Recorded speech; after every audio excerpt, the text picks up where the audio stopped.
Also irgendwas war mit dem. Ja, der Stream ist einfach mal abgekackt. Das finde ich gut. Finde ich eigentlich nicht gut.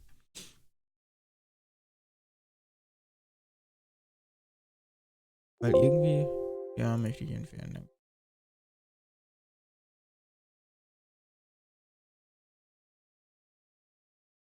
Videoquelle.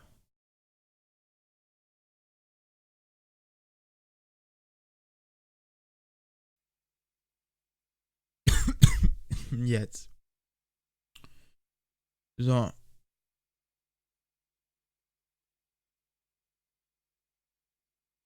So.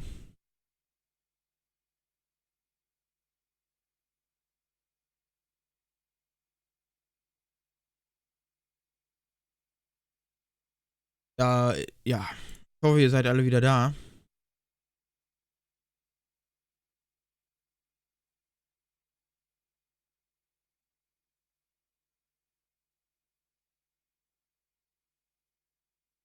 Was auch immer das gerade war. Ne? Ich sag ja, meine Capture Card. Meine Capture Card bringt mir nur Probleme. Mobil Live Dash. Sollten das zwei. So. Mit Details, das muss ich jetzt ändern. Restream. Ähm, nämlich. Nee. 9. Bei mir. Strich. Wie Spiele und Beta Maker Invitationals. Update all. Dashboard. Doch, eigentlich. Eigentlich sollte ich.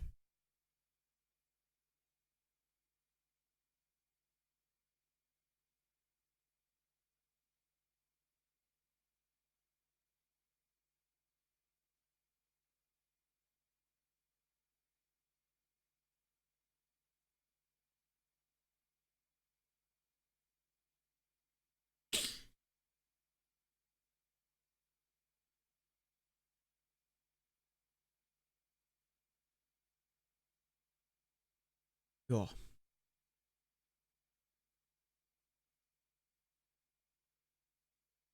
Ich ändere noch mal eben schnell den Titel. Weil Schreibfehler drin.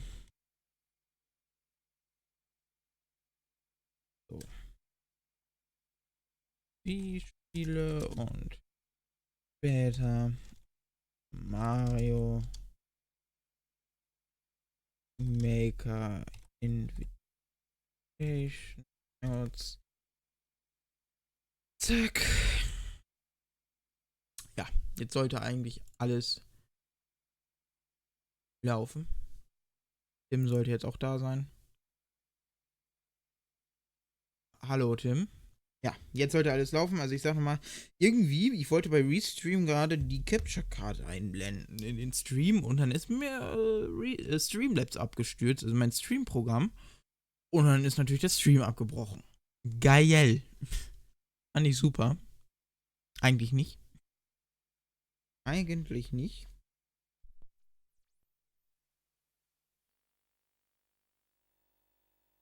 Da ist die Wie an. Gesundheit und Sicherheit, Leute. Immer schön gesund bleiben. Update des Wie-Systems. Ach genau. Jetzt erstmal unsere Wie updaten. Wenn wir kein Mario Galaxy. Ich habe nämlich zufällig, glaube ich, sogar Mario Galaxy gerade drin. Ich kann das aber ohne das Update nicht spielen. Weiß. Schlimm. Update abgeschlossen.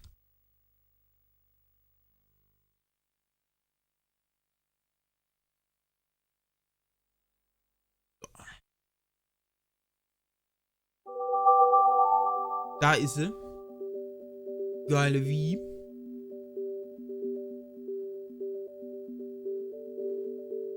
Und damit wir richtig im... Damit wir richtig... So, damit wir richtig im Feeling sind.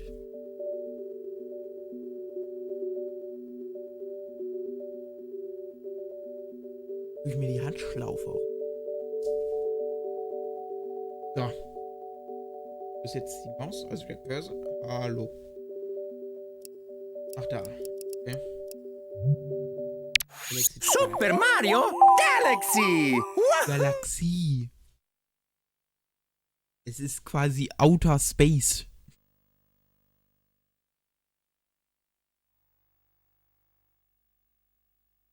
Nunchuck. Scheiße, wo hab ich den? Warte mal ganz kurz.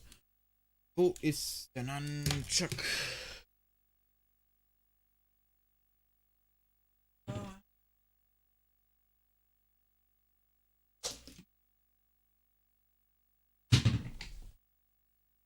Ich hab ihn, ich hab ihn. So. Jetzt nur irgendwie an die Wi-Fi-Bedienung anschließen. So,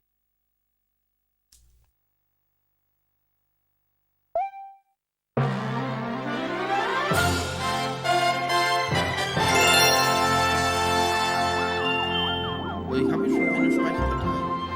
Da werde ich jetzt aber nicht weiter.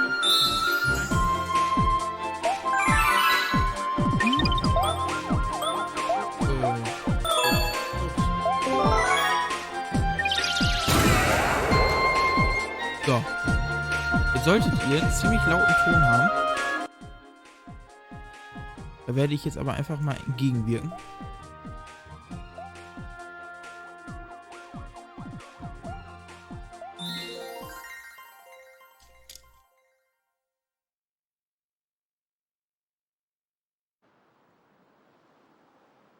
Dies ist eine weitere Geschichte. Sternstaub. Nein, verlorene Jahre geht.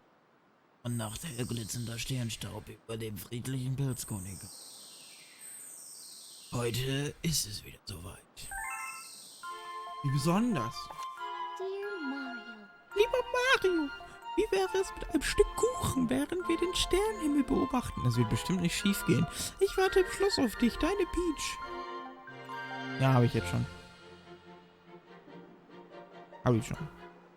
So, ja. Das wird bestimmt nicht schief gehen. Wird bestimmt nicht gehen. Ich wüsste gar nicht, was da schief gehen könnte.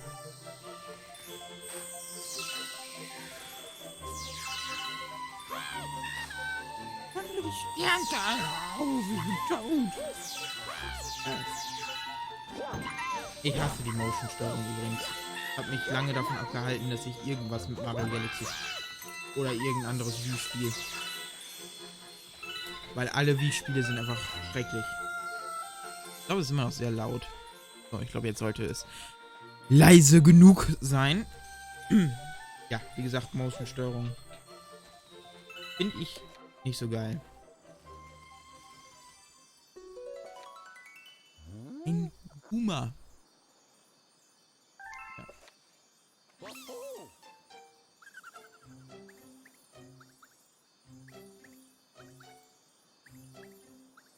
Dreieck, Kreuz, Kreuz, Dreieck, Dreieck, Kreuz, Fragezeichen, Ausrufezeichen, Fragezeichen.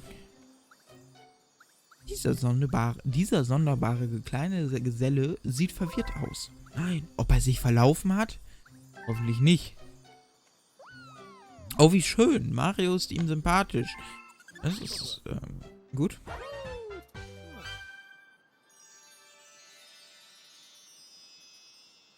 Eine behagliche Wärme breitet sich unter Marios Mütze aus, während sich eine ungeahnte, mysteriöse Kraft in seinem Körper verteilt. Mysteriös, man könnte fast sagen. Woher weiß man eigentlich, das hat mich immer verwirrt, woher weiß man eigentlich, dass der Nunchuck bewegt wird? Ich bewege gerade meinen Nunchuck.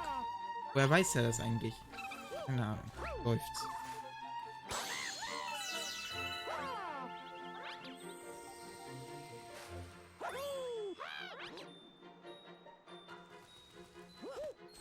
So. Ja. So. Gut gemacht, Mario. Ich weiß. Oh, schön.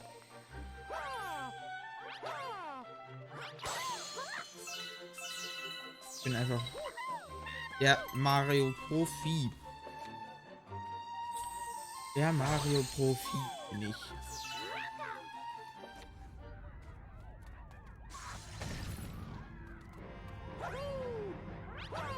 Also, wie gesagt,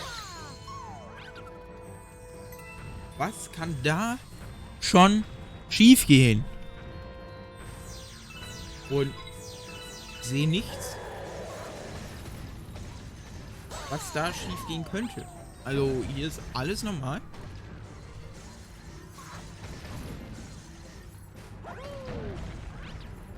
Was? Hallo, Bowser. Bowser. Sieh mal, was ich noch unter den Nagel. Gewahahahaha. Hilfe. Der Peach. Ist auch immer dämlich und lässt sich auch immer empfühlen. Riesengroß. Sogar noch furchterregender aus der Nähe. Oder? Nein, Bowser. Halt einfach die und Peach kann bestimmt was Leckeres für mich backen. Also wenn es dir darum geht, hätte man dich auch einfach ins Schloss einladen können. Im Kuchen. Weil ich habe gehört, Peach kann sehr gut Kuchen backen. Auch gerade Pfirsichkuchen. Den kann sie eigentlich am besten. Erbärmlicher Planet ist zu klein für mich. Ja, dann tschüss. Mein neues Riesen-Ich verlangt nach einem neuen Riesenreich. Das Zentrum des Universums wird der perfekte Ort für meine neue Heimat sein. Ja, dann spiel erstmal noch mit Sky durch, dann.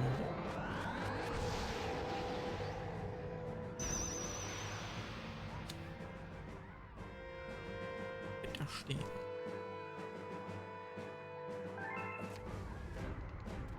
Mario, ja. Oh, ihr könnt auch nicht aufpassen. Ihr seid einfach für alles zu dämlich. Ne? Mario muss das alles wieder gerade biegen. So.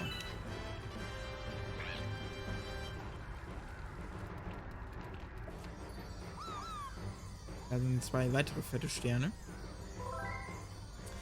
Ja, die Prinzessin ins Zentrum des Universums verschleppt. Frei sie so schnell du kannst, ja. Bleiben noch 35. Wow, der ehrwürdige Baby Lumi. Hallo, mein Kleiner, geht es dir gut? Nee. Es ist bequem dort unter Marios Mütze. Ich habe mir gehört, soll sehr verschwitzt sein. Ja, es gibt wichtige Dinge zu tun. Zum Beispiel mir nicht diese Textboxen durchzulesen. Weil, ich habe gehört, wir werden dieses Spiel nicht lange anspielen.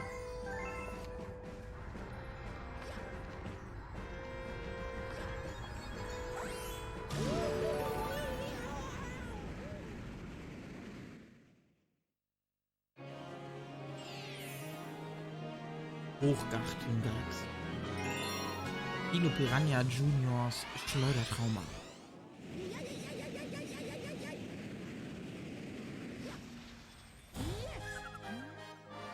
So ein Unhold hat alle so wertvoll Sterne. Du wirst den Unhold also finden, dem Powerstern folgst. Halt ihn auf, wir Luma werden dir dabei helfen.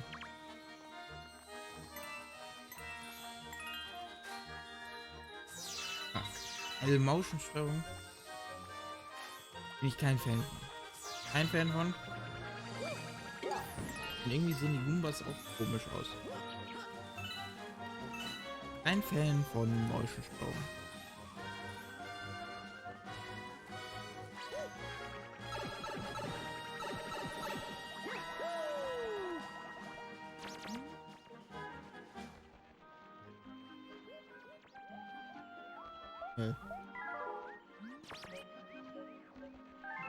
Will ich mal.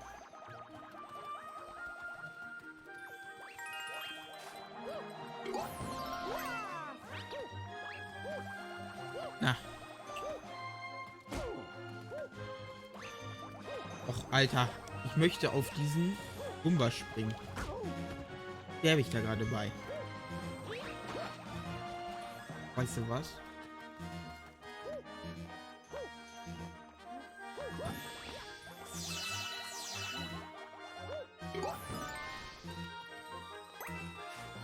So. Ich bin nicht begeistert. So.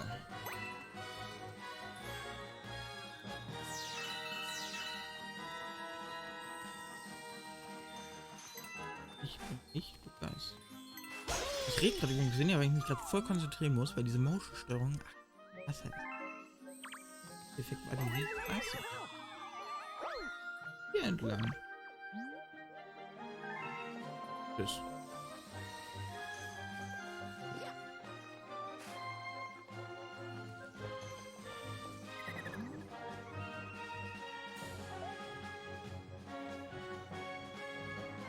Ja, dann mach ihn. So.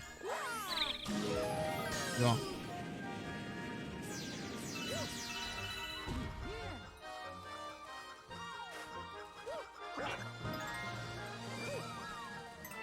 Nach. Ja.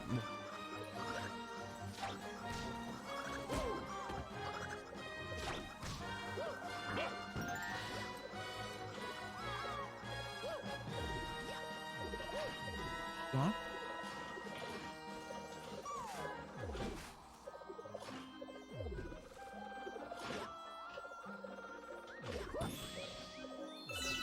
Jetzt ist das komischen Fernspiel.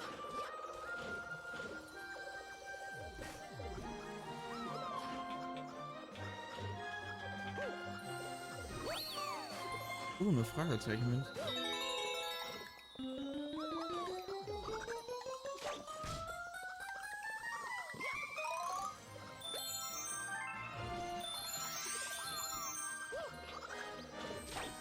Ja.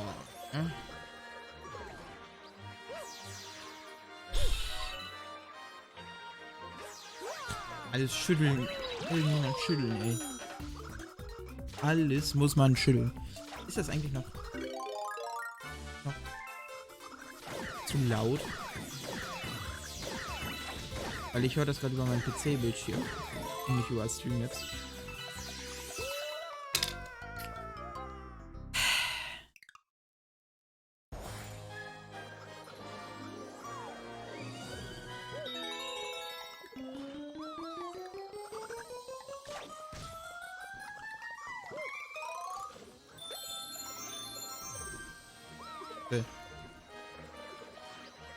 Es ist spaßig. Es ist.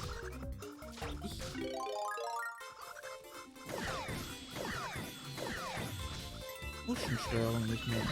Der macht halt sehr viel kaputt und es wäre es halt ein AR-Spiel.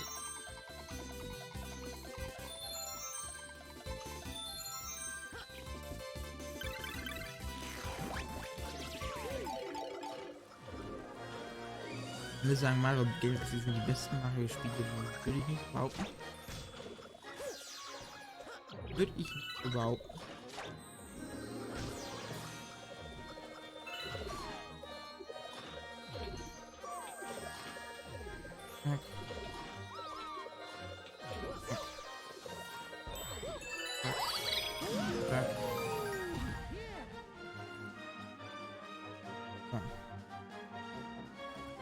Jetzt umrennen oder was?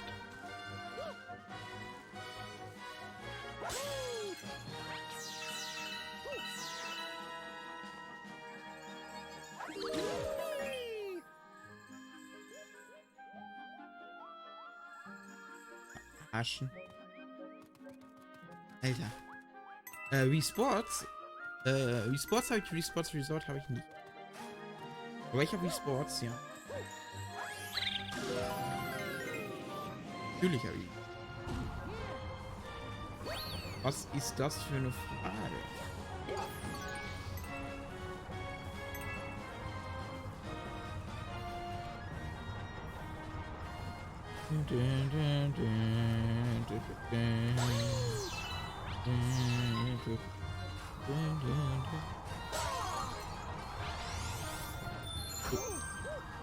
fucking Hunger.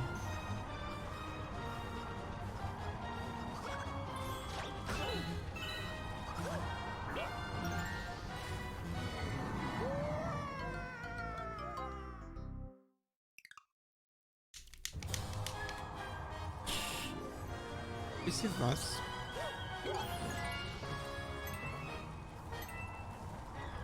Ich habe langsam echt... Jetzt schon.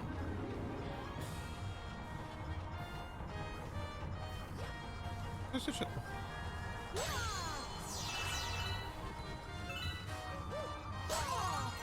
So, wenigstens reichen.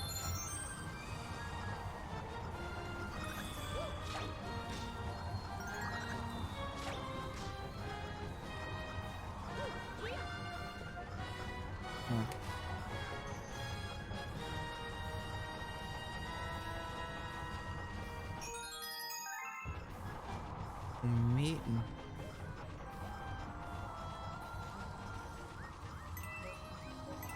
Dann bringe ich mal zu meinem Busch.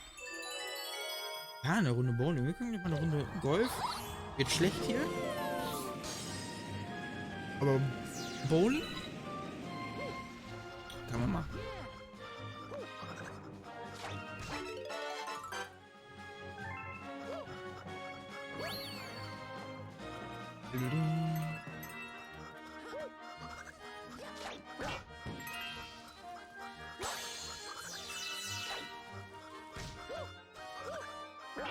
Da müsste ich nur gleich eben Mario Galaxy wieder wegbringen. Ich habe mir übrigens auch Pikmin gekauft. Für die Gamecube. Oh, für den Gamecube. Meinen geilen Würfel. Und würde halt gerne mal Pikmin anspielen. Aber nicht jetzt. Ich möchte, wie gesagt, dieses Level noch eben fertig bringen, hinter mir bringen.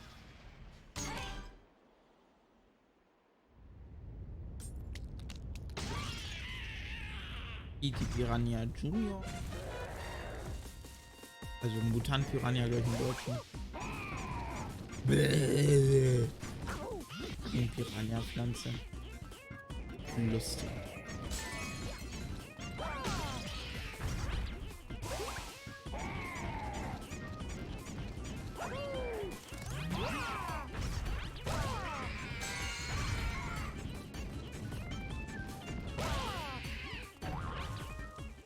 So. Der geile Boss. Wieder aber echt sauer.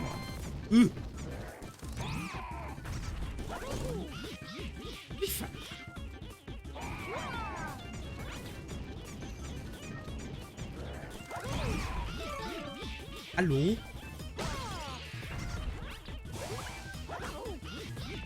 Wieso krieg ich da Schaden?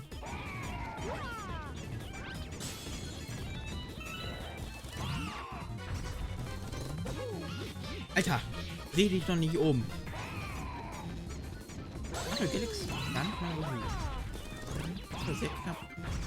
Auch sehr knapp.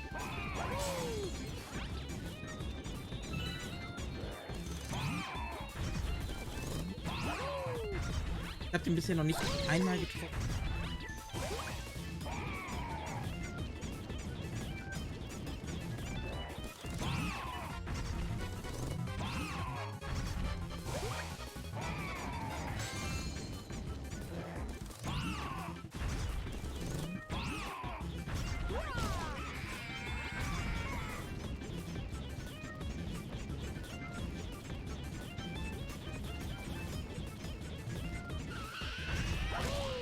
So. Oh, geschafft. War schwieriger als gedacht.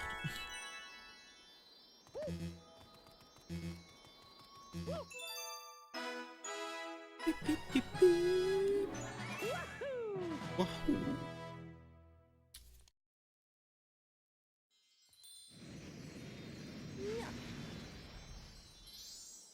Ach, Luca, hi. Hallo Luca, wir spielen Mario Galaxy. Und ich habe festgestellt, dass das gar nicht mal so gut ist, das Spiel. Und, ja. Und gleich werden wir wie Sports spielen. Ich hoffe, du bist bereit für so viel Action. Und danach werden wir um 20 Uhr uns die Mario Maker Weltmeisterschaft angucken. Also ich hoffe, so viel Action hältst du aus. Und ich hoffe, dir gefällt mein neues Stream-Layout. Kann ich speichern?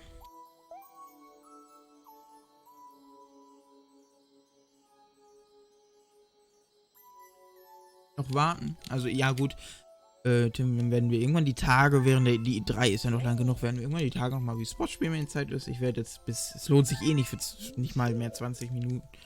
Werde ich einfach bei Dings bleiben. Kannst du mal aufhören zu reden hier? Nintendo Streams Special Events. Ja, bla.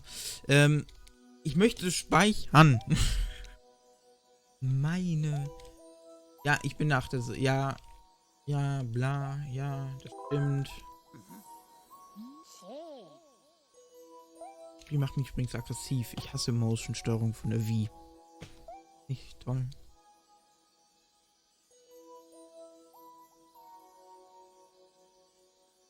Ja, hallo. Ja.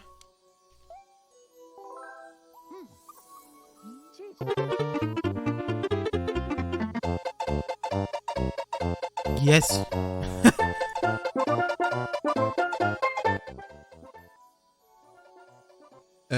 Da fing auf einmal der Nintendo-Stream schon an. Das gucken wir uns gleich an. Tun wir uns gleich anlocken.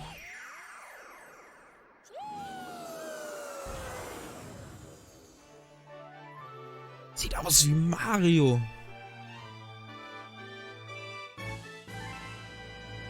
Meine Fresse. Ich denke viel, aber eigentlich möchte ich speichern.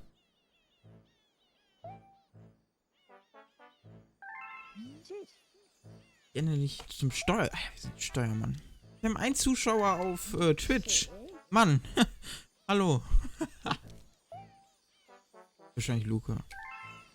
Wir wissen es. Ein Spiel wurde... danke.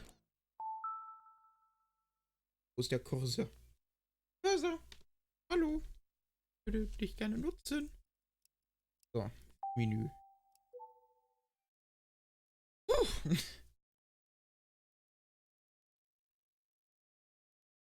So.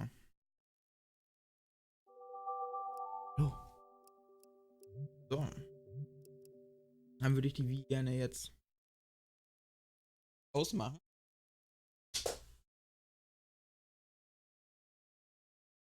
Oh, no Signal. Capture Card. Ich würde dann aber jetzt gerne als zack.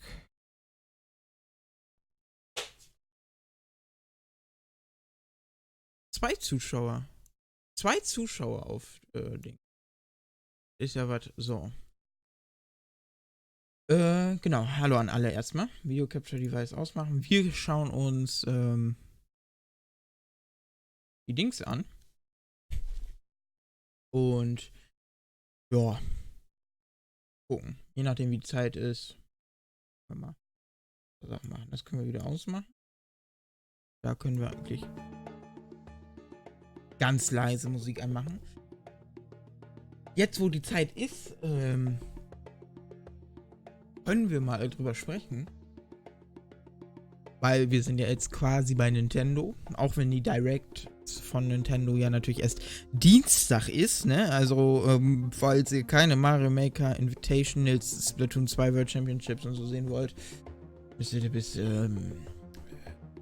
Dienstag warten, 18 Uhr. Da bin ich dann ab 15 Uhr live mit Super Mario 3D World wieder.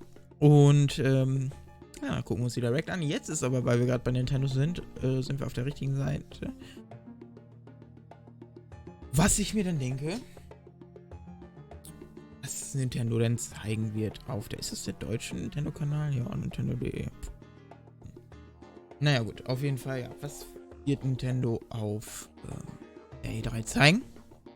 mehr oder weniger bestätigt ist ja schon The Legend of Zelda Link's Awakening und Luigi's Mansion 3 und Pokémon Schwert und Schild. Das sind die man und so Marvel-Spielen. Die 3, die man anspielen kann und mehr. Also, mal gucken. Ich gehe mal von Animal Crossing aus. Also, wenn die Animal Crossing nicht ankündigen auf der E3, weiß ich auch nicht, was passiert. Wobei, ich muss da ganz ehrlich sagen, Animal Crossing kommt mir, die ganze Ankündigung kommt mir nur so vor. Die haben ja damals Melinda in Smash gehabt. Und damit dann natürlich die ganzen Animal Crossing-Fans, so wie ich, nicht dann rumholen. Warum kommt kein Animal Crossing? Ja, dann kam mir das Ganze nur so vor, dass sie es eigentlich nur angekündigt haben, weil die es wollten. Also nicht Nintendo, sondern die Fans. Dass Nintendo endlich mal Ruhe hat, damit die Fans nicht so rumheulen, dass Melinda in Smash ist. Dass sie es nur deswegen halt angekündigt haben. Und wir haben zu Luigi's Mansion haben wir Gameplay bekommen, wir haben zu Zelda Gameplay bekommen. Und zu Animal Crossing noch nicht. Also da wird wahrscheinlich auch nichts kommen. Also ich glaube nicht, dass wir dieses Jahr, wir werden wahrscheinlich auf der E3 Gameplay sehen, vielleicht einen ersten Trailer sehen. Aber ich bezweifle ganz stark, dass wir Animal Crossing dieses Jahr sehen werden. Also irgendwie habe ich das im Gefühl, dass es dieses Jahr gar nicht kommen wird. Was auch nicht schlimm wäre, weil wir haben ja Mario Maker 2 bald am 28. Mann, das ist doch nicht mehr lang. In 20 Tagen. In 20 Tagen ist es soweit.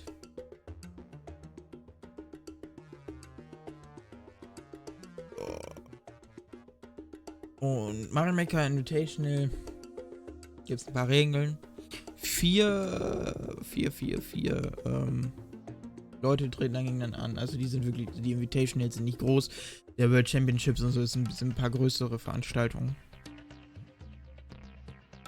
Ich hoffe, die haben auch wieder deutsche Kommentatoren. Wobei, wenn die das haben, werde ich den Ton wahrscheinlich ausstellen. Das wird uns eigentlich nur stören. Generell, wenn die werden Kommentatoren haben, ich weiß aber nicht, ob die auf Deutsch sind. Aber jetzt für die Livestream-Zwecke von uns ist das, glaube ich, generell nicht so toll, Kommentatoren damit bei zu haben. Ja, so viel dazu. Oh, guck mal.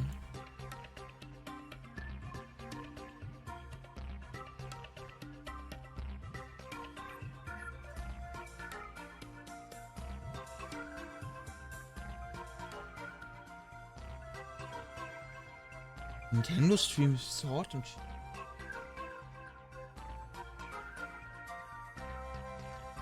haben die das falsche Spiel angegeben? Nee, nicht gut.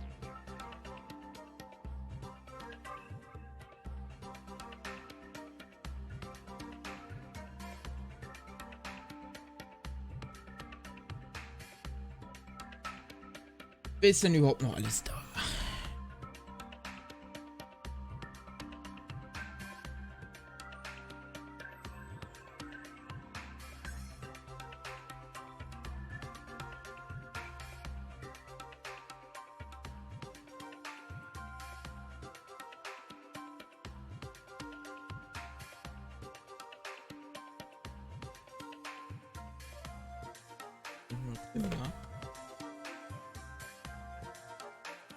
Ich mach mal ganz kurz eine Pinkelpause.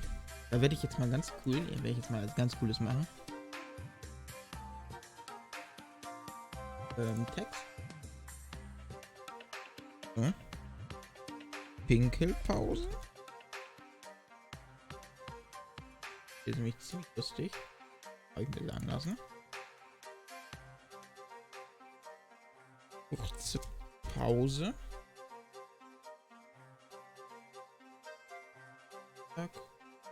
Weiß nicht, ich würde da gerne den Mario Maker von für benutzen.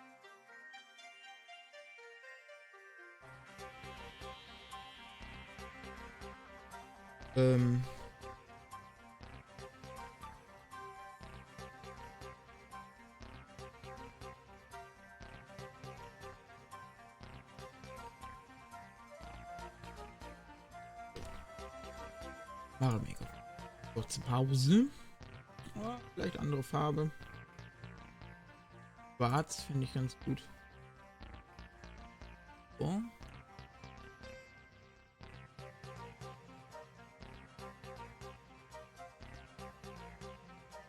Nein. Kann ich. Hoffe ich. Kann.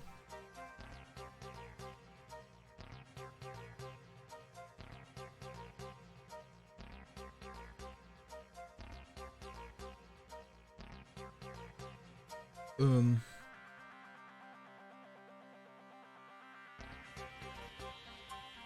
Ne.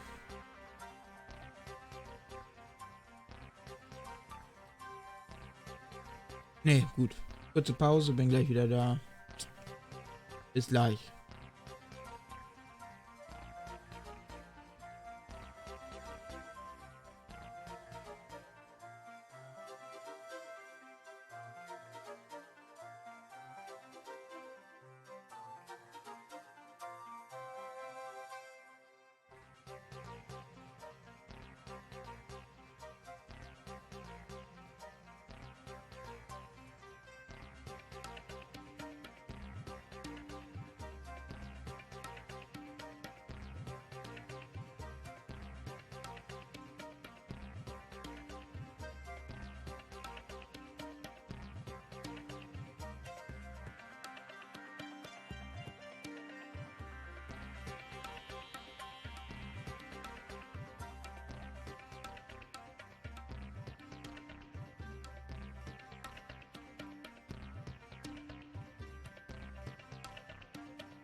Er hat mir sagen lassen, ich bin wieder da. Ja. Also, was mir gerade so eingefallen, kurz Pause. Ja.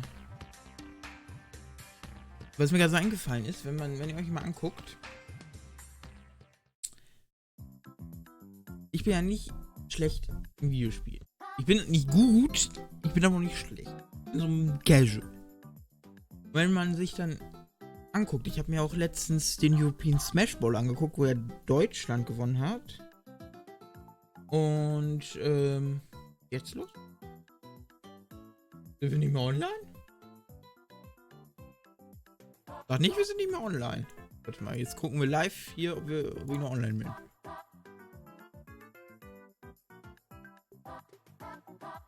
Nö, wir sind noch da. Du hast wahrscheinlich nur gesagt, warum ich jetzt auf einmal weg war. Oder? Haben wir das jetzt weg? Ja, und da habe ich mir dieses Smash Ball angeguckt. Da hat ja auch, Deutschland gewonnen. Und, wenn man sich dieses Gameplay anguckt, ne? Alter. Da träumt man ja nur von. Ach, guck mal. Und ihm was?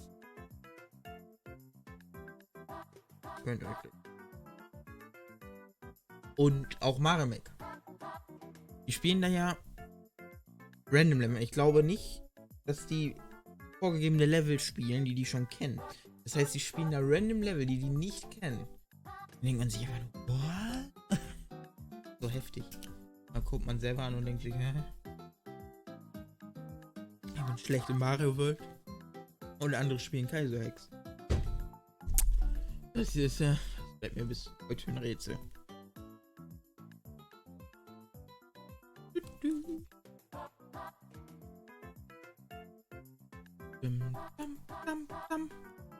Ich möchte.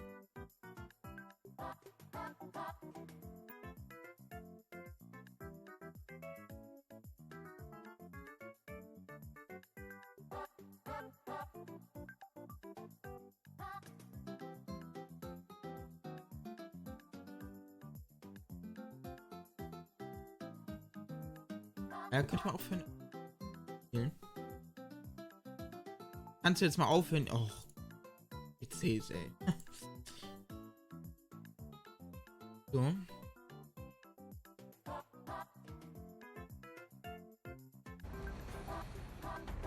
Ein EA gucken, ne? Ja, interessiert mich. Das war letztes Jahr so eine sehr herbe Enttäuschung. Hallo Freunde. Okay. So.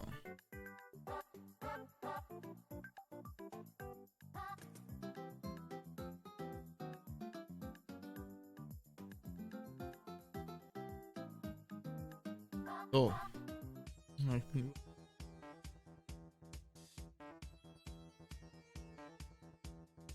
Ja, habe ich auch vorhin irgendwann gesagt, die Spots spielen wir irgendwann die Tage während der E3. Jetzt warten wir noch, jetzt werden 7 Minuten. Warten wir noch bis die Invitationals anfangen. Halbe Stunde geht Mario Maker ungefähr. Und dann werden wir auf. Heute ist ja eh nichts Besonderes. Wir können uns EA angucken, aber erstens interessieren mich die Spiele dann nicht und EA ist. Okay. Und die sind auch nicht offiziell auf der E3, deswegen sehe ich es nicht ein, die zu gucken. Wenn die sind zwar theoretisch auf der E3 mit dem Stand, aber die haben keine Pressekonferenz. Also gucke ich die auch nicht. Wenn die da nur Gameplay zeigen, stundenlang, eigentlich.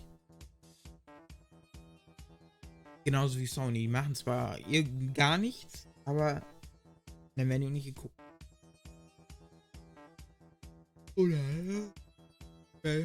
gucken wir jetzt halt, weil das jetzt halt passt. Jetzt nicht warum. Aber es ist halt Mario Maker 2. Kann man ja nichts mit. Die halbe Stunde. Dann dachte ich mir, gut. Warten wir halt. Spielen wir halt mit Mario 3D World. Und das spielen wir dann halt am Dienstag weiter. Und jetzt die nächsten Tage, wenn irgendwelche Streams sind, werden wir jetzt was anderes. Ja, EA ist nie so toll. Stimmt. Letztes Jahr war es auch die Streamaufzeichnung von der EA Pressekonferenz, kann man auch auf meinem YouTube-Kanal noch sehen. Wer die von letztes Jahr also sehen will, kann gerne bei mir auf den YouTube-Kanal gehen und sehen, wie blöd die war, wo die einfach dann da 10 Minuten gesessen haben und am Handy ein Handyspiel gespielt haben. War nicht so geil. War nicht so geil. Aber Unravel 2. Das war, was damals angekündigt wurde, war ein Spiel, was mich eigentlich ziemlich interessiert. Das wollte ich bis heute immer noch mal gespielt haben, bin aber nie dazu gekommen. Weiß ich nicht. Warum? Weiß ich nicht, aber ja.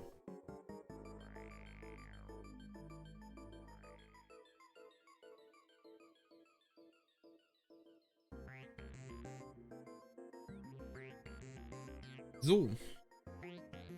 Jetzt warten wir eigentlich nur noch, bis es gleich losgeht. Und wir dann mal den Skill sehen können, den andere Leute so haben in Mario.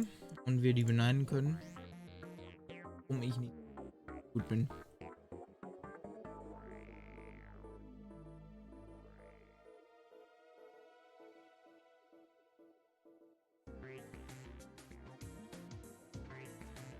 Hört man mich?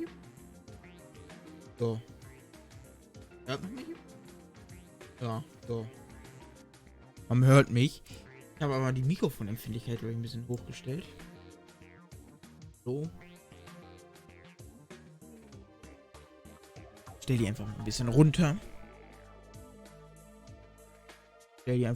runter. Dann sollte das klappen. So. Sollte klar.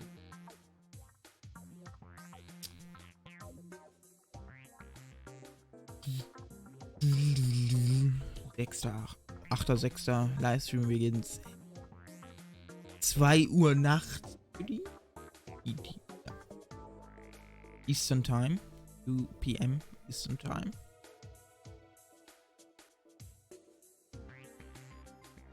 Du freust dich auf die Mario Maker Invitationals. Ja, ich denke, das ist cool. Ich werde Nintendo auch nach diesem Stream hosten. Dass man, also ich werde Nintendo auf Twitch hosten, das heißt, wenn ihr die anderen noch sehen wollt, könnt ihr gerne meinen Twitch-Kanal gucken. Dort werden die dann gehostet von mir. Wir werden aber nur Mario Maker gucken. Wird geil. 3 Minuten noch. Ich freue mich tatsächlich auch. Weil ich glaube, so Mario Maker Invitation wurde zwar schon mal gemacht, habe ich auch noch nie gesehen. So ein Smash World Championship und Splatoon kann man sich ja vorstellen, ja gut. Machen die Wörter gegeneinander und die Gewinner kommen weiter, aber da, ich habe mir die Regeln vorhin mal durchgelesen und das sieht alles ziemlich interessant an. Deswegen weiß ich nicht. Ja, die E3 beginnt offiziell am Montag, wie gesagt. Also in LA, ja. Und diese Messe beginnt offiziell ab Montag, wo dann auch Leute da hingehen können und anspielen können. Und morgen ist halt so ein Pre-Event von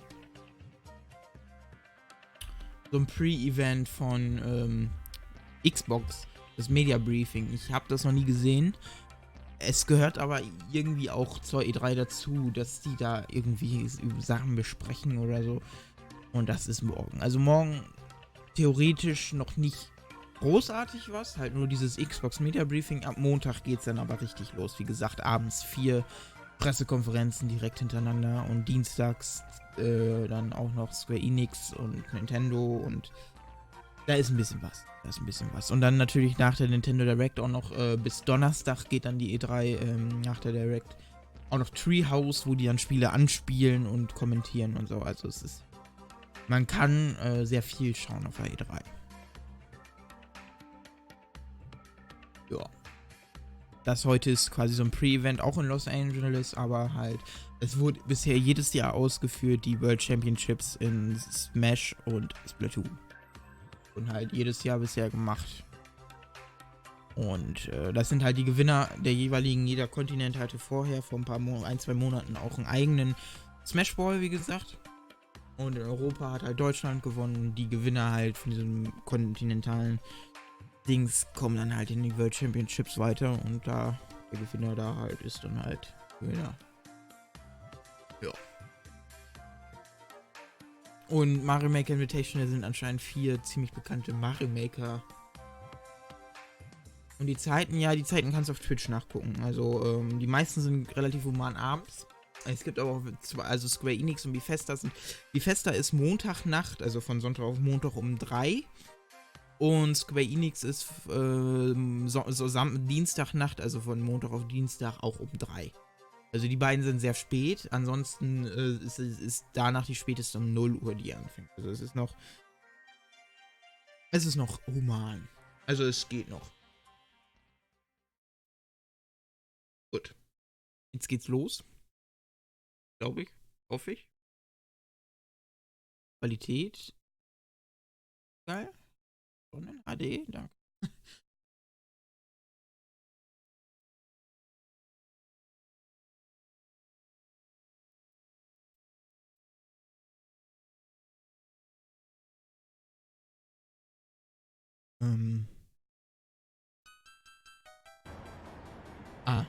Jetzt geht's los. Hallo. Typen. Das Luigi Mario. Da sind rein.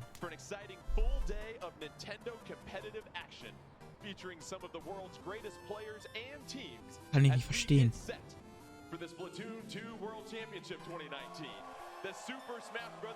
Das sind Leute. Haben alle Fähnchen. 1000 Fähnchen. Cool. Ja, ein Super Mario World. Danke. Was ist 9? Many people have had a chance to play Super Mario Maker. Now we have the sequel coming out. But for some folks, this is their first taste of Super Mario Maker action. What do you expect to see, and explain it a little bit further for us? Well, basically, if you've never played Super Mario Maker before, it's whatever your heart desires, Jordan. You are in control of making the Mario levels. Der kleine Mario Maker. Also Mario Maker kann Level bauen. Enemies and components from different Mario games and create your own level. And on top of that, you can play levels from creators all across the world. It's basically whatever you want, Jordan. The possibilities are limitless. Well, guys, you know, I'm a dad now. I love rules. Let's take a look at the tournament rules here for today for Super Mario Maker 2. Round 1, 4-player speed runs. Pairs of players will compete to finish the course as quickly as possible. Also sie müssen, auf Deutsch übersetzt, sie müssen so schnell wie möglich das Level beenden. Der Spieler mit der besten Gesamtzeit bekommt irgendwas. Dann in Runde 2, Zweierteams machen zusammen ein Level so schnell wie möglich und das Gewinnerteam von diesen Zweierteams wird dann im Finale gegeneinander antreten. Und die müssen dann 3 kleine Kurses und einen großen Finalkurs antreten.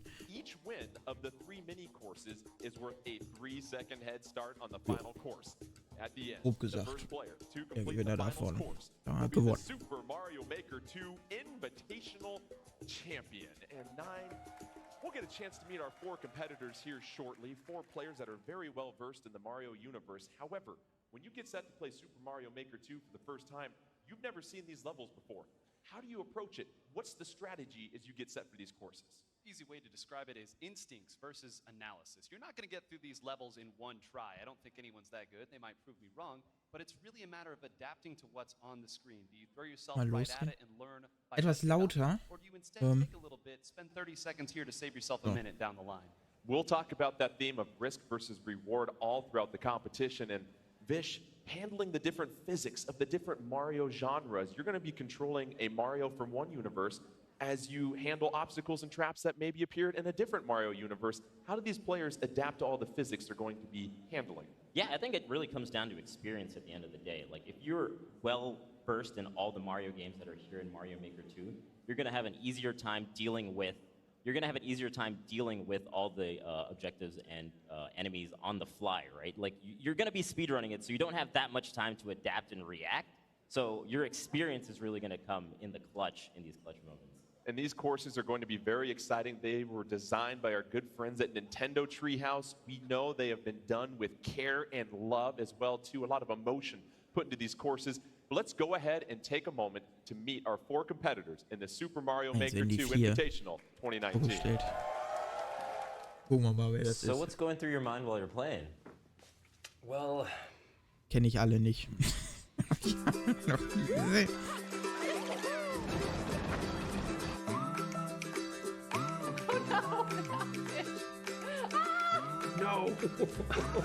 Why though? Why was that there?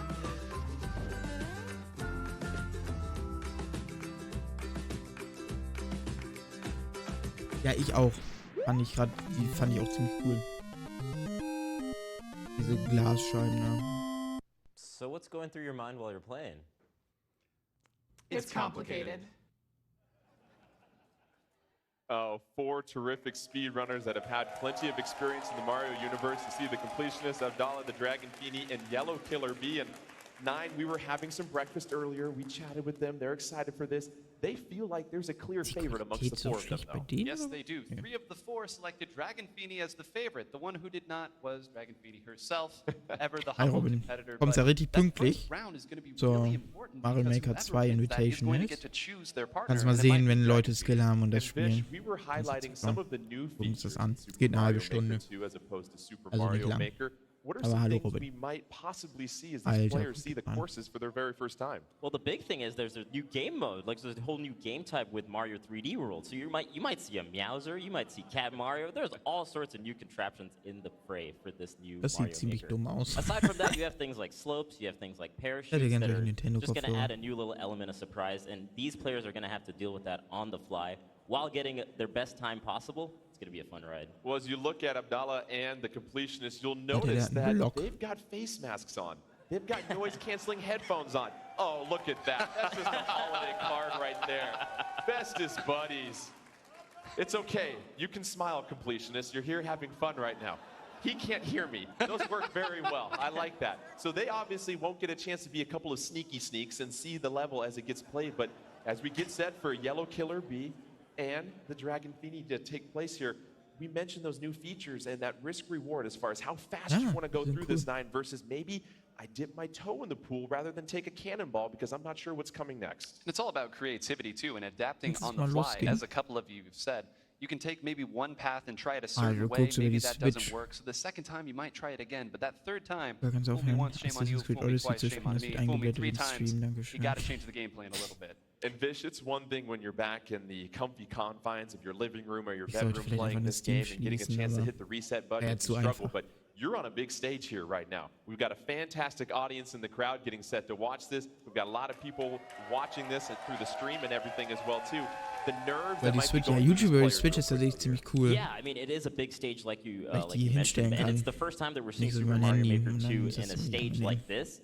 And from talking to the players, they don't have too much experience on a stage like this, so it's going to be very interesting to see how they deal with the nerves and playing like a technical game like Mario Maker or Mario in general while you're speedrunning is going to be very, very crucial for them to not feel nervous in the middle of their runs. Well, the wait is over. Let's hit the start button. The Dragon Yes. Feeny versus Los. Yellow Killer Bee, our opening speed run in round 1 of the Super Mario Maker 2 Invitational 2019. Let's start the countdown. 2, 1, and go. As they get set, they'll be heading the start button at the same time. The Dragon Feeny on the left-hand side of your screen, Yellow Killer Bee on the right. And already 9, what genre of Mario are we seeing here? Got a little Super Mario 3D world, how about that? And the slope's coming out immediately, and this is already a new feature. This block, when you ground pound it, immediately goes to its full extent and unveils a new pathway. The Dragon Feeny in early lead decides to go with the right path, and so does Yellow Killer Bee. And we see here, Fish, a couple of different paths in these exclamation blocks, providing a little bit of a challenge early on. Yeah, this is the new feature, as Nine pointed out. So you want to be able to use the ground pound to get all of them fully expanded. And from there, you can make your way through this level. But I'm surprised that both of them went to the right off the bat.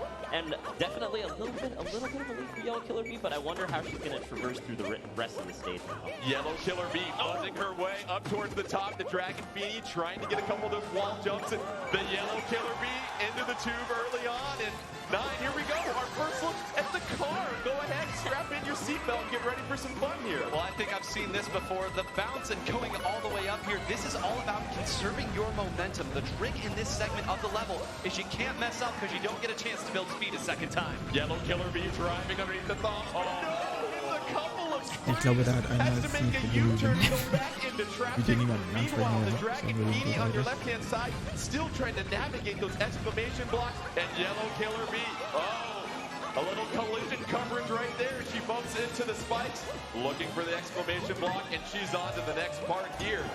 And already, you see the different things that can be thrown at these players. Dragon Feeny deciding to go to the left, but Fish, Yellow Killer Bee, we've got Cat Mario right here. Oh, Cat Mario is finally making his appearance, and I like it. I like that Dragon Feeny tried on the right side and figured that she couldn't do it, so she went to the left side where she has the mushroom trampolines, and maybe that would be an easier time for her to traverse through this. But Yellow Killer Bee with a huge lead right now. Needs to use the crawl feature, the wall climb feature there with the Meowser, or the Cat Mario. Doing a great job already here. We got 2 options again with the blue and green. Green, of course, actually goes a little bit slower than the blue.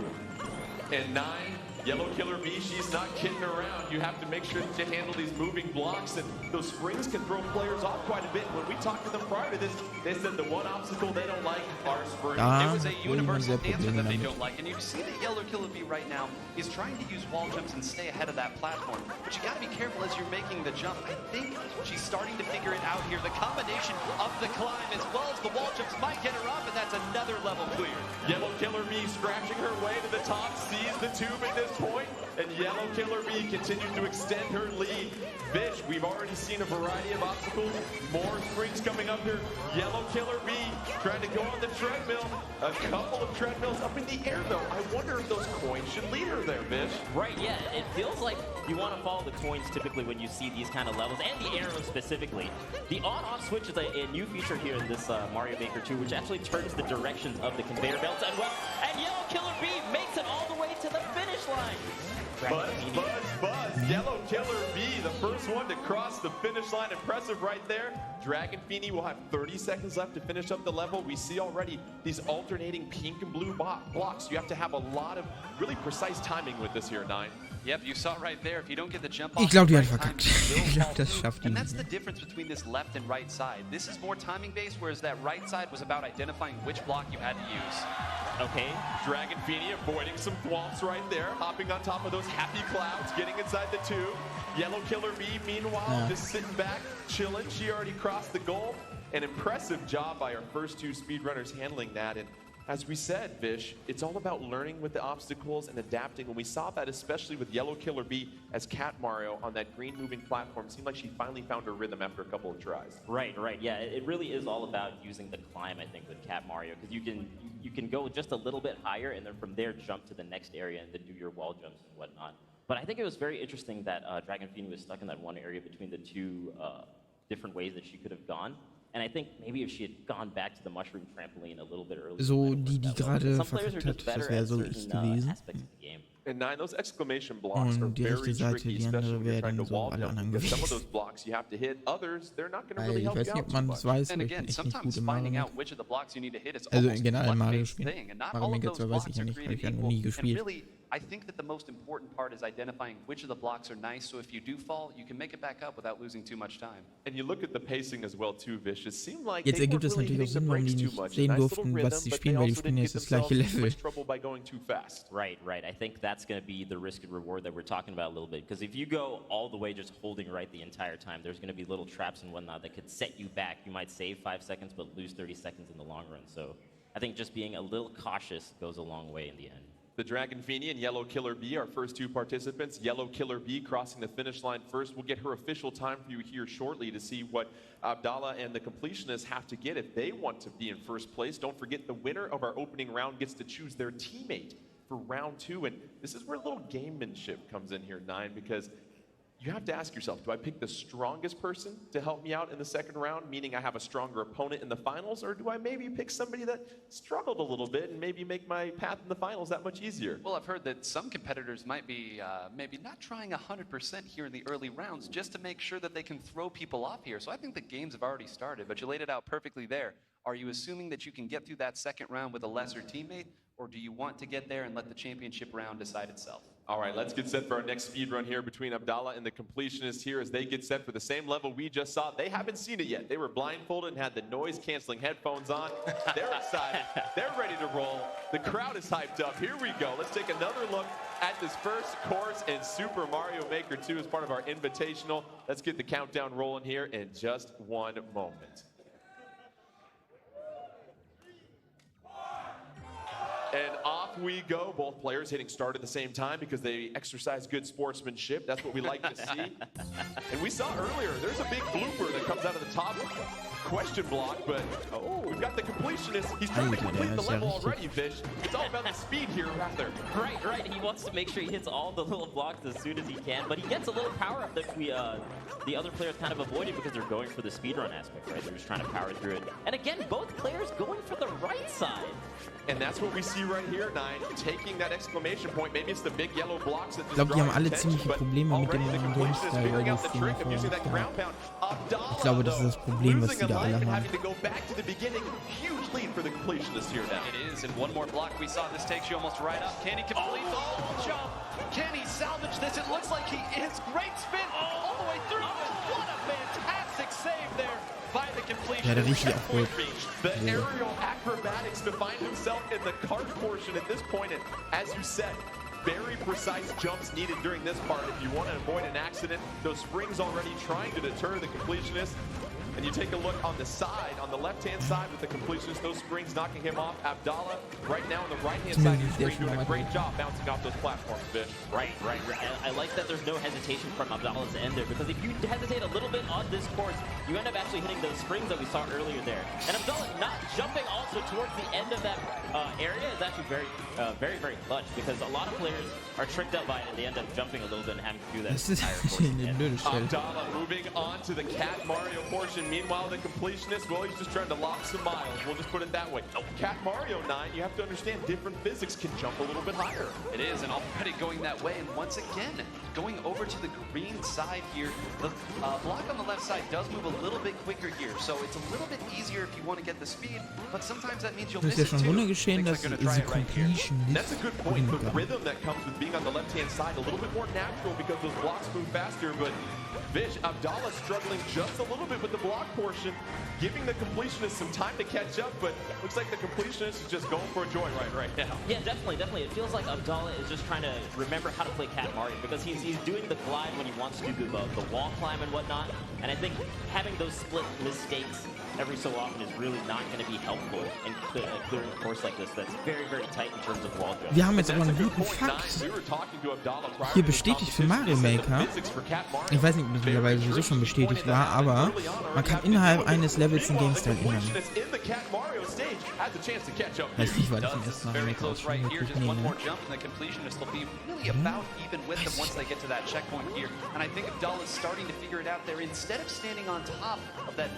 Ich glaube, das war deutlich möglich. Es kann natürlich sein, dass es in Mario Maker 1 auch schon möglich war und das ist, ich denke, das ist voll die coole Sache, die jetzt hier... With the green blocks, they do end up going slower, which allowed Abdallah to really think out what movements he wanted to do and do the climb right before his jump. So he will make it to the next portion here. And again, you gotta follow those coins and you gotta follow those arrows. Abdallah at the end just has to climb those last moving treadmills as you see here. There's one, there's two.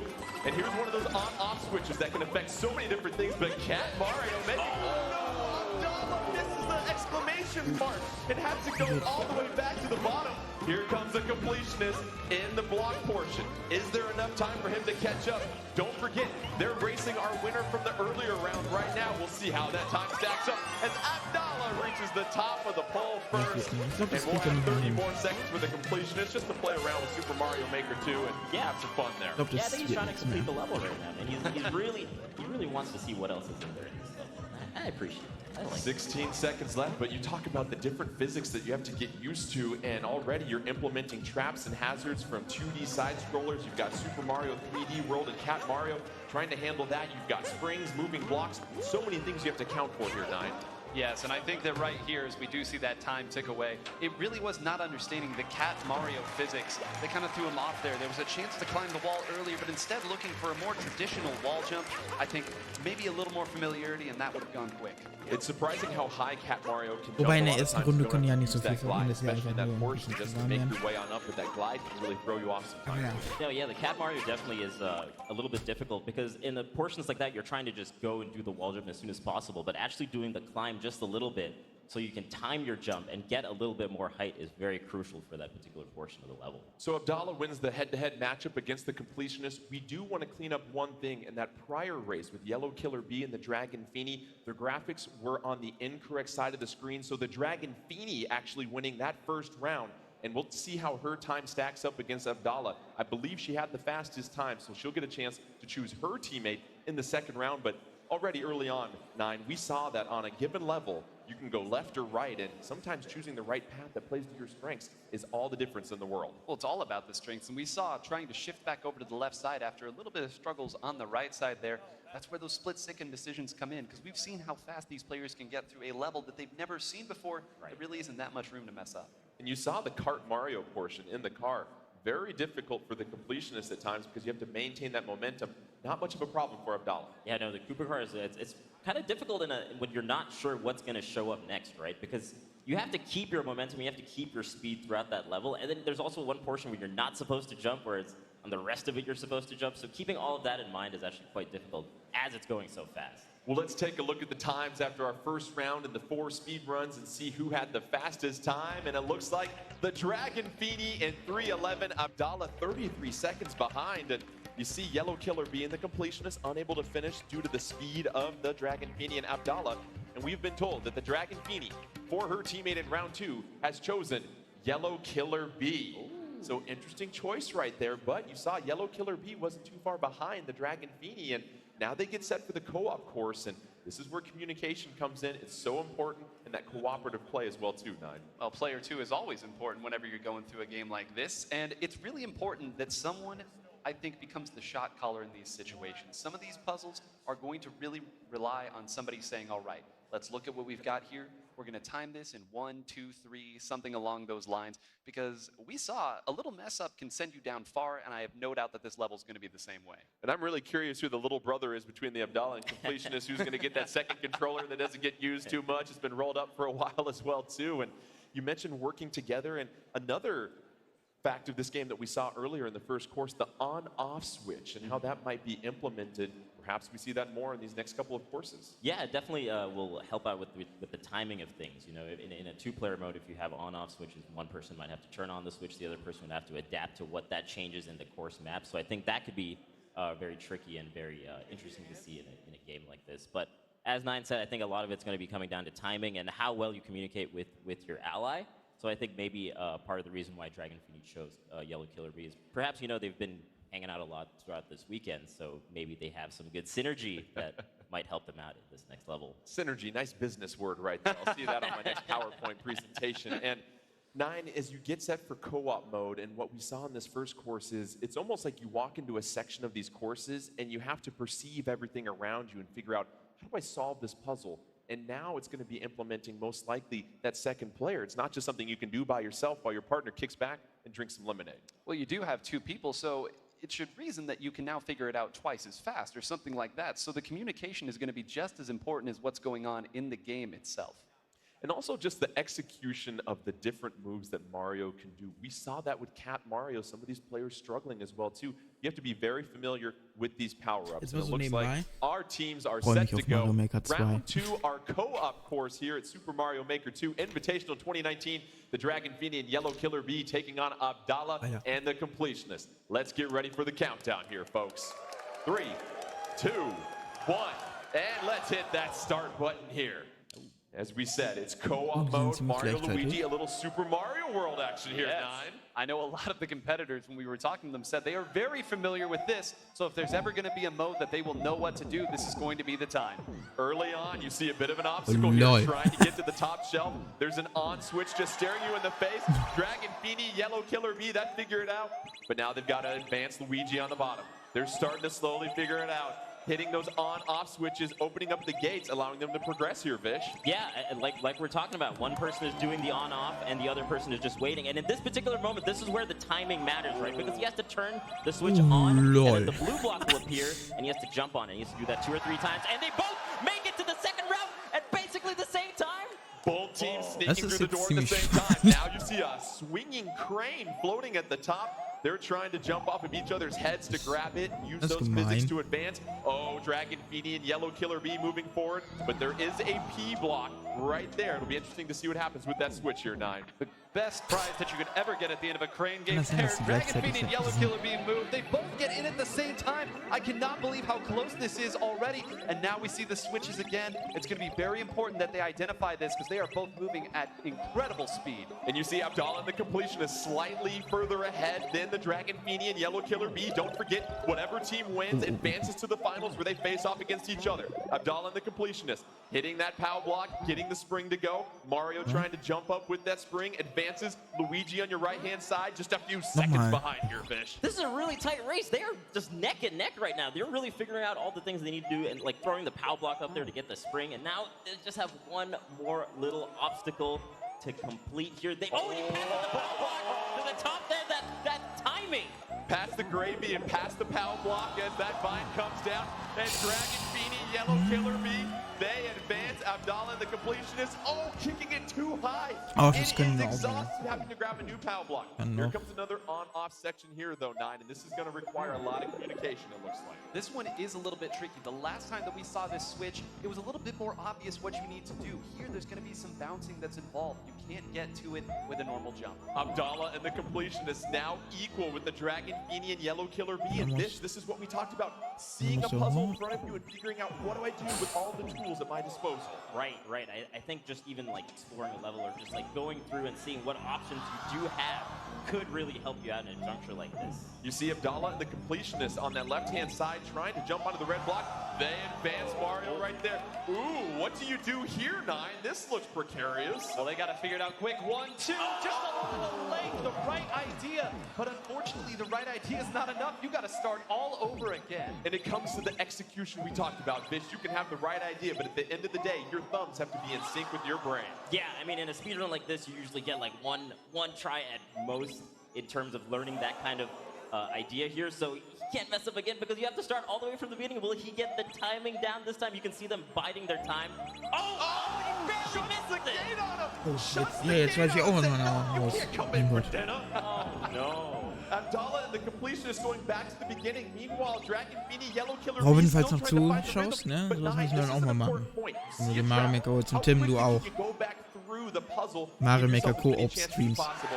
Alter. That quickly is how they can get through it there. Both sides know what they need to do. It's just a matter of execution. And as we get to another tricky room right here, it's up to the Dragon Feeny and Yellow Killer Bee to get through this as fast as possible. And keep in mind, these red and blue blocks are now automatically switching off, and that's a feature with the on-off switch here, Vish. Other items can turn it on and off, but now that skull track is gone, let's go through the door and see what das ist, happens after Alter, that. wie gemein. Abdallah and the Completionist. One room ahead on this course over Dragon Feeny and Yellow Killer Bee. They're going to give themselves another chance on the left here, trying to time things out. It looks like they might have figured this out. And Abdallah and the Completionist taking the carpool through the tube. Is that going to be enough as you take a look coming out the pipe? One more trap here, though, Nine. It's a trap and also a new feature. They immediately go to grab each other. Oh, the air ball is das just gewinnen. short. Das gewinnen die. Abdallah and the Completionist trying to close out this course and advance to the finals, and they do. and then completionist high fives and dap around as they move on to the finals. Nicely done. Gut gemacht. Fantastic Haben die richtig gut execution, gemacht. and you see all the things you can do in co-op play, Fish. How about the teamwork by those two? Oh, man, you could really see the teamwork coming together as the course even progressed, right? Like, you could see them really on point with their timing. As soon as they got that one red-blue block at the start where you have to do it twice to get Premium to gameplay. the next one, I feel like they were totally in sync, and everything after that just kind of really smoothly came together for them. In 9, it seemed like the difference in this course was Also das war ziemlich cool. Ich bin ziemlich beeindruckt jetzt. Das fand ich ziemlich cool. Die beiden müssen jetzt gegeneinander, soweit ich das jetzt verstanden habe, müssen die beiden jetzt gegeneinander antreten in 3 Mini-Leveln und einem Finallevel, und der den meisten gewonnen hat oder so, der hat dann gewonnen. Ich weiß nicht genau, aber wir werden sehen.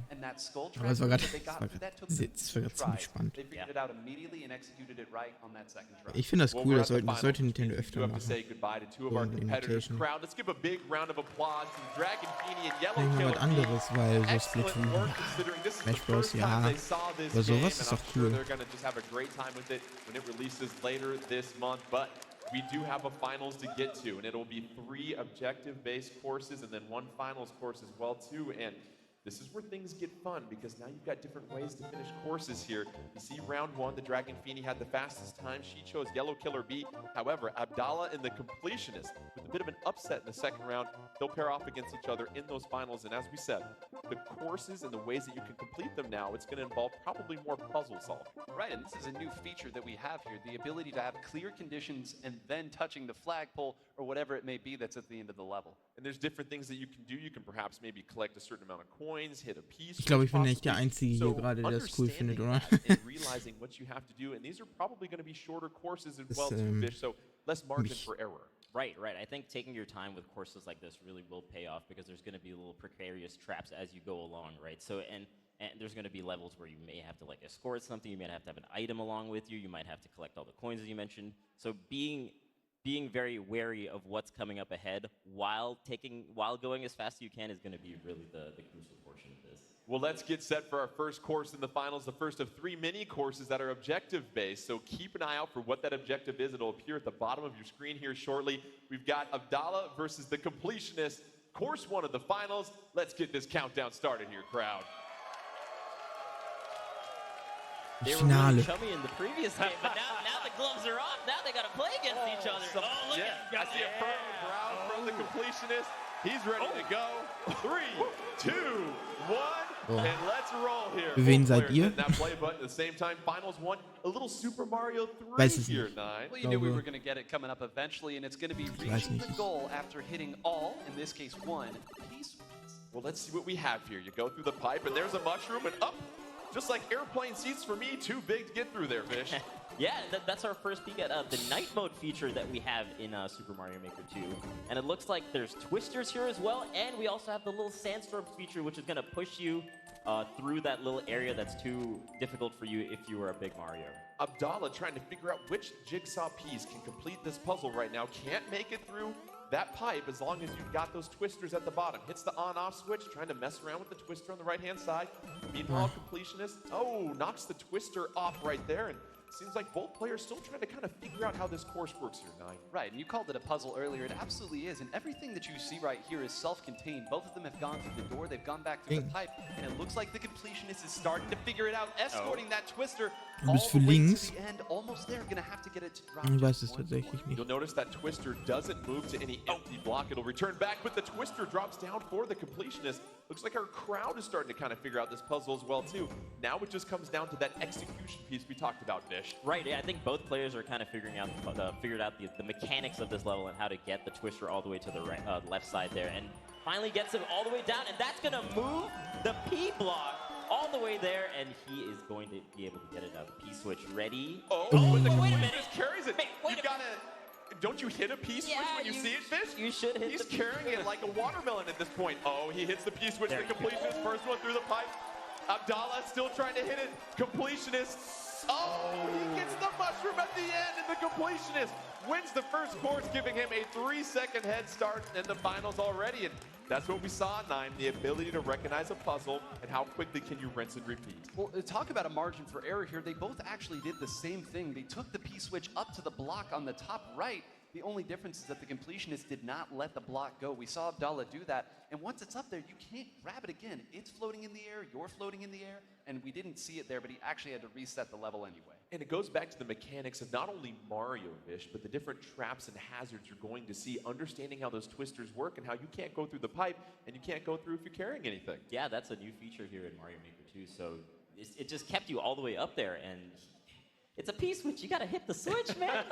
See all the switchers on the right side? It's shiny, it's blinking you in the face, you gotta jump on it right there. But the completionist winning the first course of that objective course as we saw, and really impressive work by both of them to figure it out. Ich halt nicht daraus, ich glaube, ich bin neutral, ich weiß es nicht. Ich kann die beide halt nicht. Abdallah and the completionist taking the first one with a 3-second head start. They're ready to go, they're exhaling, they're ready to roll. Let's get this countdown started here.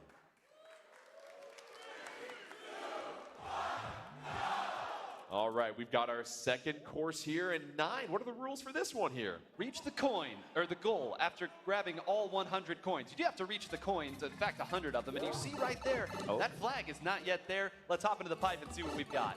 And also, what genre are we working with here so they're familiar with the controls? Yeah, this is Super Mario World 3D, so we're going to be able to see what's going on here. Or new Mario Maker 3 view.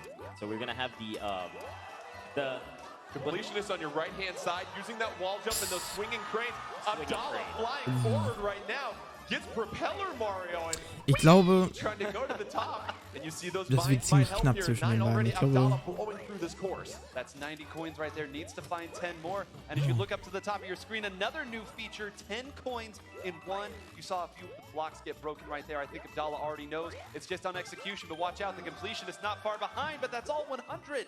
Abdallah now just has to descend to the bottom and all about grabbing that bag and going here at this point here, Vish. Yeah, working with the physics on this level, he traversed this so quickly because it was tight timings to do those little wall jumps and make sure that you get the propeller in. So taunting by Abdallah. Yeah. So much for gamemanship and good friendship right here. They were just friends in the previous game. What happened? Jetzt steht's nämlich wieder gleichständig. Ja, es wird ziemlich... Things are heating up here at the Super Mario Maker 2 Invitational 2019.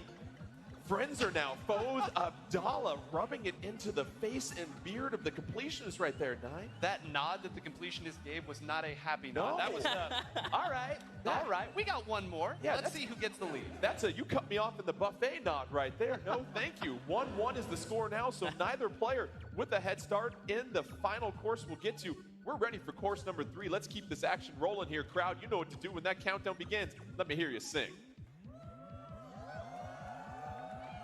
I gotta say, these levels are so creative. I'm really enjoying this.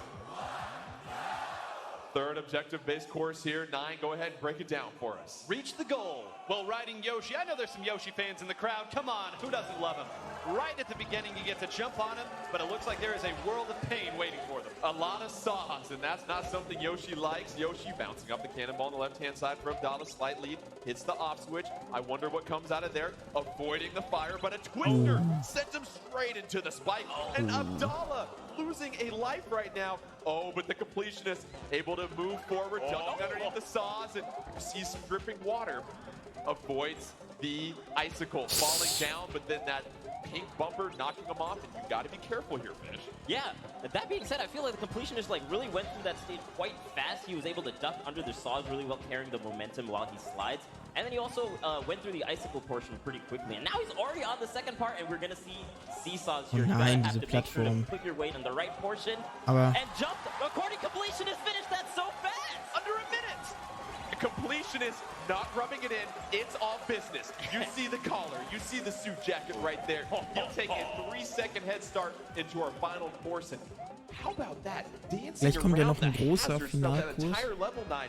Nearly a flawless finish by the completionist. We didn't even get to talk about the mechanics of that level there. I was going to say, well, you know, if you bounce off Yoshi, he can run around and you can jump back on him. The completionist said, no, I'll keep my dino the entire time. Let's just run Das ist through aber this. ziemlich No problem impressive, weil die kennen die Level ja nicht. Prehistoric preservation by the completionist right there as we move on to our final course. And as we said, a 3-second head start for the completionist. And so it seems like these players are getting more comfortable. These courses are flying by much quicker as they get more invested in this game. And you'll see the finals. The 3 minis plus 1 final. The completionist taking 2 out of those 3, which means you have a nice, comfortable 3-second head start. But as we know, sometimes 3 seconds isn't much time in these final courses. Also er bekommt Potentially, jetzt in 6 those last Sekunden. couple of games, though, they were like pretty neck and neck, and some of Ach them are so, ja, speeding gut, through, like we saw wenn completionists. So 3 einer von den seconds beiden might muss jetzt actually halt be make or break den in Kurs this gewinnen. last game we're gonna see. Und Let's get set for our der final zweimal course of the jetzt Super Mario Maker gewonnen 2 hat, bekommt er jetzt 6 Sekunden 2019 Vorsprung. crowd. Let's get this thing rolling. The completionist Na gut. taking on Abdallah. One more course to determine who will be our champion this year.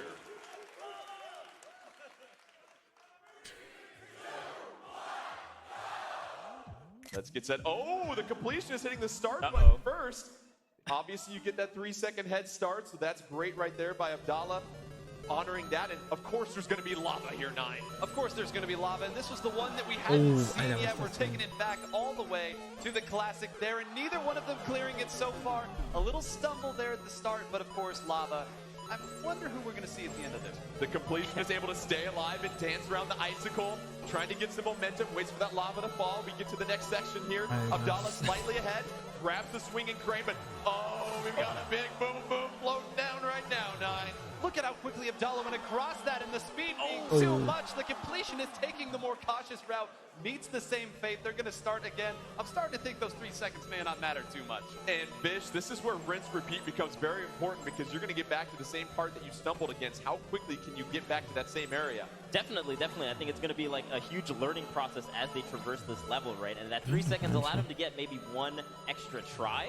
And he's Abdallah's already. Das ist gemein. The spike said, in the kind words of Dikembe Mutombo, no. Oh, man. But you know, we talked earlier Die beiden about haben how aber lots auf of jeden Fall different Probleme elements mit of a dem level. We saw Level, earlier a das merkt shell man. hitting the on-up block. This time it's a spike. You've got to be aware of everything. And even though Abdallah had made it further than the completionist, they started the same area. Abdallah Rechts, jumping ja, ich just a glaube, das little sind bit alles too high, YouTuber. catches Ich his hatte cap den on rechts the auch heute mal icicle. gesehen, dass er Meanwhile, irgendwie the Videos macht. completionist is taking a nice Oder little verübt, Sunday aber break, and he sees the trap. generell Oh, kennen he tue ich die ja nicht. early, Aber dass das and he YouTuber sind, falls glaube into ich, the das ist. lava. Abdallah with a chance to take the lead. He's got to navigate, but he falls to the same Das fate stand as ins Eis. earlier, and already this lava castle is causing a lot of issues for both our runners here, 9. And now both of them know the trick to this, right? They have both been fooled by the same things a couple of times. This is really rinse and repeat, repetition, maybe little refinements here, but at this point, it's really just about making sure you execute the plan you already know. And Vish, what's very difficult is you want to execute, but you know right on the other side, there's somebody competing right against you, and you've got to put the pedal to the Oh, metal. jetzt Yeah, müssen I die mean, gleich ganz you want to schnell. like take your time just a little bit, but at the same time, you got to go as fast as you can. And completion is finally able to get all the red points. Will he go to the next portion? Alter. Gets the key. He And he's there.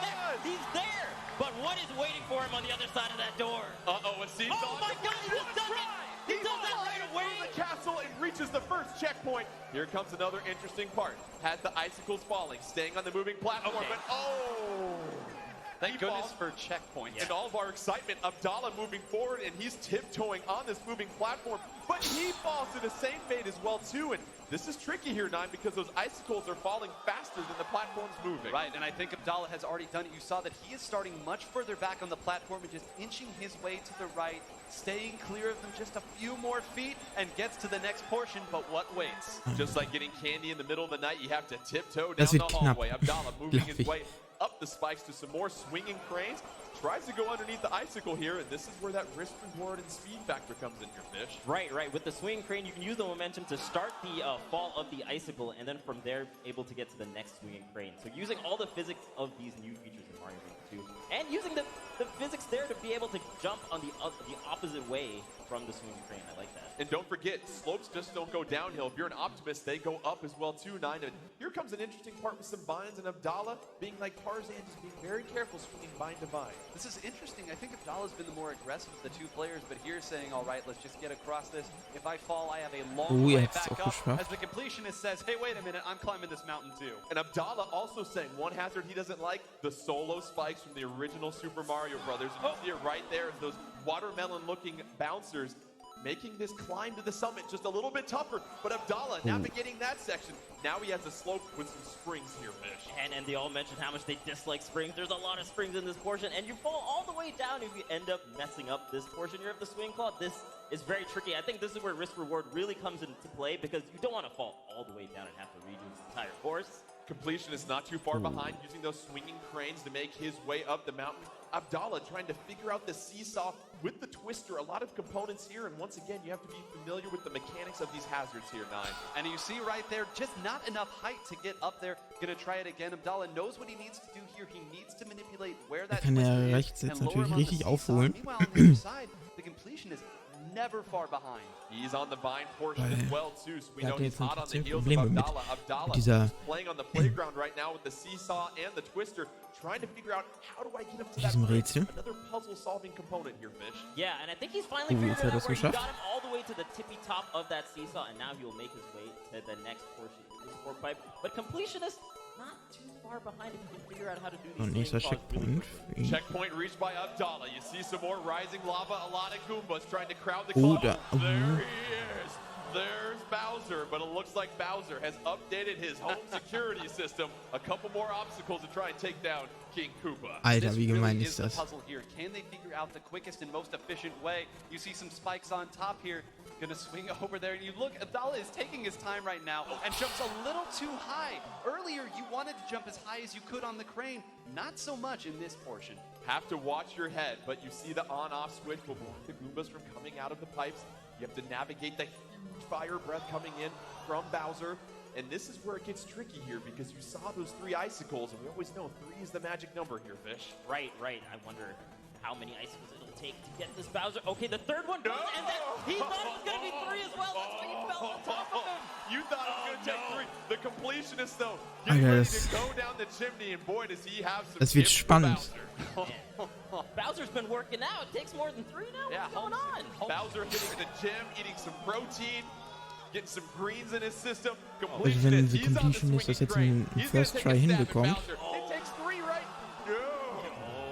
Little did you know. ja, braucht er nicht mal im First Try Man, but these hinbekommen. Wir icicles haben are beide da great Probleme way mit. to be able to hurt Bowser in this level. So that swinging claw, I think, Also is es gonna steht be noch very alles useful offen, wer es gewinnt. how they are able to do even more than just the 3 icicles. 9, rinse and repeat as always. You know how to get on top of Bowser, but now you have to be very careful. Is it going to be 3? No, but no sauce. That's not the Eisphysik, type of das ist so back massage you gemein. want right there. Bowser claiming the completionist. Abdallah trying to navigate things. He's already gotten a couple of icicles on Bowser. That's only 3, though. How many more does he need? 2 more going down. That's 6. That's got to do. No! It takes more than that, 9. Oh man, the completion is doing the same. Abdallah has his method here. Can he get over? Barely clears it, and that Koopa almost ending the run. That's 9 icicles. That's still not Gut, enough. aber Let's see ich if glaube, it'll do jetzt with wird 3 more. Linke das jetzt Abdallah, hinkriegen. unbelievable. Nein. Da ist noch alles Bowser offen. hitting the gym just like you, 9.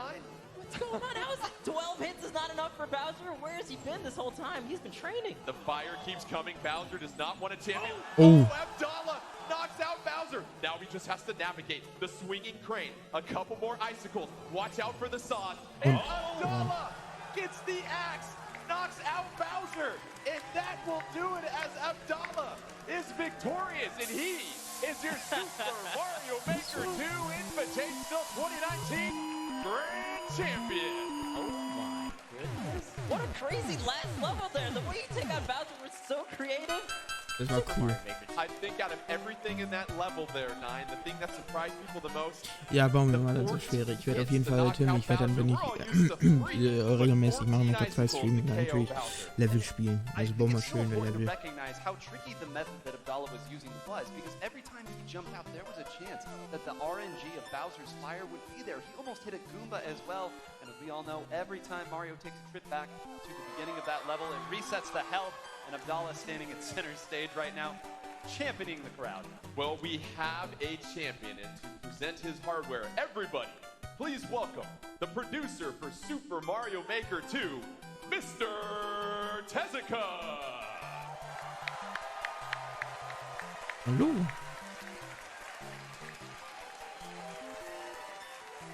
How about that trophy right there, 9? One of a kind, walking over there to get it. I know that this is exactly what they've been working for this entire time, and to be able to come out on top in the way that he has, just Auf jeden Fall remarkable. verdient. Das ist... Abdallah, your champion here, and Mr. Tezuka passing off the hardware there. A couple photos as well, too. Let's go ahead, toss it down to Mr. Tezuka for a few comments.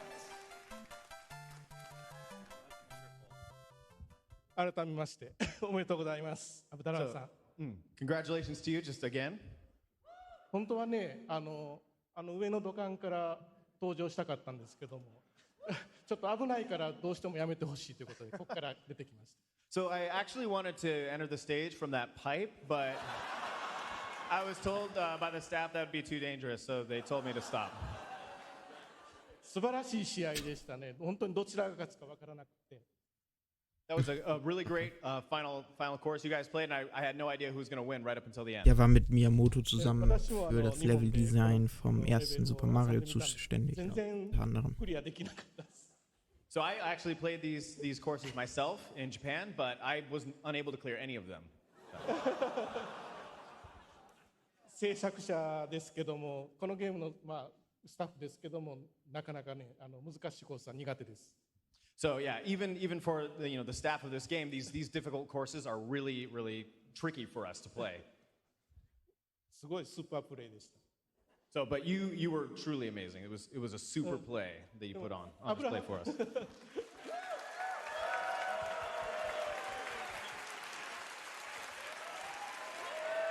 で、このゲームを盛り上げてくださった皆さんも拍手を送りたいと思います。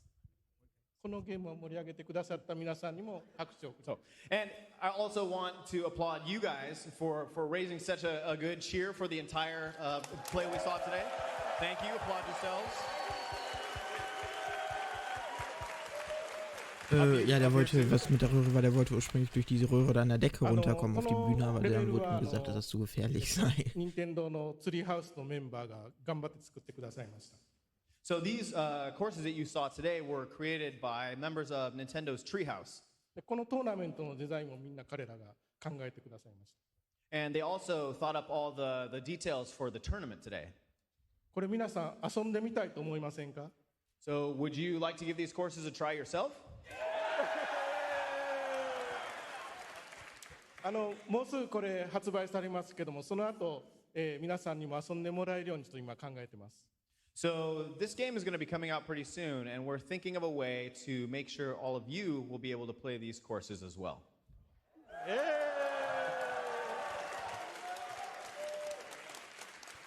まだまだ、このステージは続きます。もっともっと盛り上がってください。 So we've still got plenty of entertainment for you. You're going to be seen on this stage, so keep up the energy, and we hope you're looking forward to it all. All right, thank you so much. Heißt das jetzt, dass man dass man das in der Demo spielen kann? Auf der E3 oder dass die Level vorinstalliert sind im Spiel? Das ist natürlich jetzt.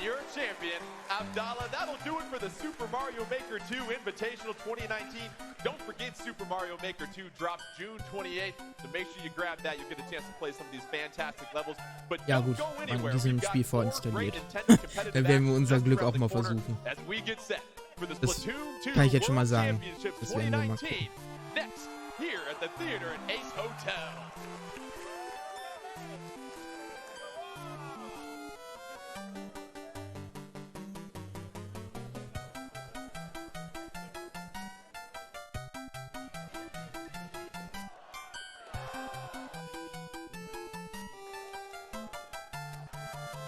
Das war ziemlich spannend, tatsächlich. Ich bin begeistert. Und wir gucken uns das nochmal an. Vielleicht kommt sowieso der Splatoon 2 World Championships. Und die werden wir uns, wie gesagt, auf Twitch werde ich dann Nintendo hosten. Das heißt, wer weiter gucken will, bleibt einfach bei meinem Twitch-Kanal. Dort kann er dann die anderen beiden Events auch noch weiterschauen. Ich werde jetzt aber an dieser Stelle gleich aufhören. Und verabschiede mich schon mal für heute. Ein cooler Stream. Wir sehen uns aber morgen natürlich direkt wieder. Eine Demo gibt's zu Mario Maker 2 nicht. Leider. Du kannst es dir aber vorbestellen und schon mal auf deine Switch runterladen, so wie ich das getan habe. Und dann hast du es zumindest schon mal auf deiner Switch und kannst es dann direkt am 28. um 0 Uhr spielen. Aber, ja. So. Das interessiert mich jetzt nicht mehr so. Genau. Also, Mario Maker 2 war cool. War cool. Und wir sehen uns dann beim nächsten Mal wieder. Bis dann. Und wie gesagt, ich hoste das jetzt. /host Nintendo. Und dann und ciao.